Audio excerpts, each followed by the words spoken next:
Station पर रानी Kamlapati station के नाम से जाना जाएगा। 15 नवंबर को पीएम मोदी इसका उद्घाटन करेंगे। लेकिन अब लोगों के जहन में ये सवाल उठ रहा है कि आखिरकार कमलापति कौन है, क्या है उनका इतिहास। तो आइए जानते हैं हमारे संवाददाता अंचल शुक्ला से।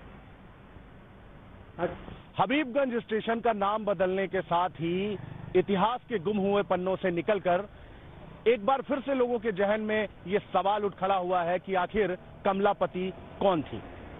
कमलापति आखिर कौन थी, ज्यादातर लोगों के लिए बड़ा सवाल है, क्योंकि रानी ना तो किसी टेक्स्ट बुक में पढ़ाई गई और ना ही इतिहासकारों ने उनकी ज्यादा चर्चा की। दरअसल 16वीं सदी में भोपाल गोंड रियासत गिन्नौरगढ़ का हिस्सा हुआ करता था, जहां राजा निजाम शाह का शासन था। रानी कमलापति उन्हीं निजाम शाह की सबसे खूबसूरत और चतुर रानी हुआ करती थी। निजाम शाह का भतीजा और बाड़ी का गोंड शासक आलम शाह गिन्नौरगढ़ का राजपाट और रानी कमलापति को हासिल करना चाहता था। उसने षड्यंत्र कर राजा निजाम शाह को जहर दिलवा दिया।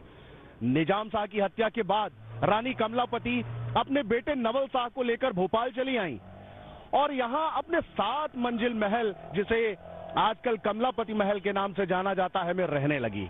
वो अपने पति की हत्या का बदला लेना चाहती थी। उन्होंने कभी मुगल सेना के अफगान सरदार दोस्त मोहम्मद खान, जिसने जगदीशपुर रियासत पर कब्जा कर लिया था, से मदद मांगी। खान 1 लाख रुपए के एवज में मदद करने को तैयार भी हो गया और उसने हमला कर आलम शाह को मार भी दिया।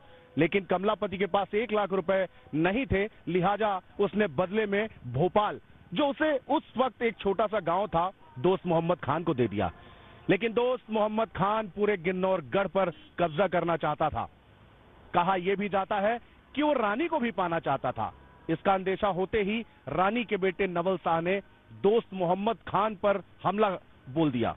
लेकिन इस लड़ाई में नवल शाह मारा गया।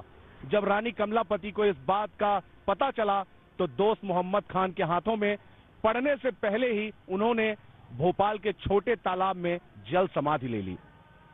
इसके बाद भोपाल में अफगान सरदार दोस्त मोहम्मद खान का पूरी तरह से कब्जा हो गया।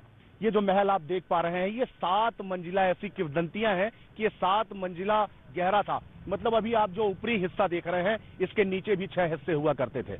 लेकिन बड़े तालाब का एक दरवाजा खोल देने के बाद ये धीरे धीरे जो है तो इस महल में पानी भर गया और रानी कमलापति ने यहीं पर जल समाधि ली। और आज उन्हीं के नाम से 15 नवंबर को हबीबगंज रेलवे स्टेशन का नाम रानी कमलापति, जो कि भोपाल की अंतिम गोंड शासक थी, के नाम से हो चुका है। 15 तारीख को भारत के यशस्वी प्रधानमंत्री नरेंद्र मोदी बाकायदा इसका उद्घाटन भी करने आ रहे हैं। कैमरा पर्सन अश्विनी सिंह के साथ अंचल शुक्ला, बंसल न्यूज, भोपाल।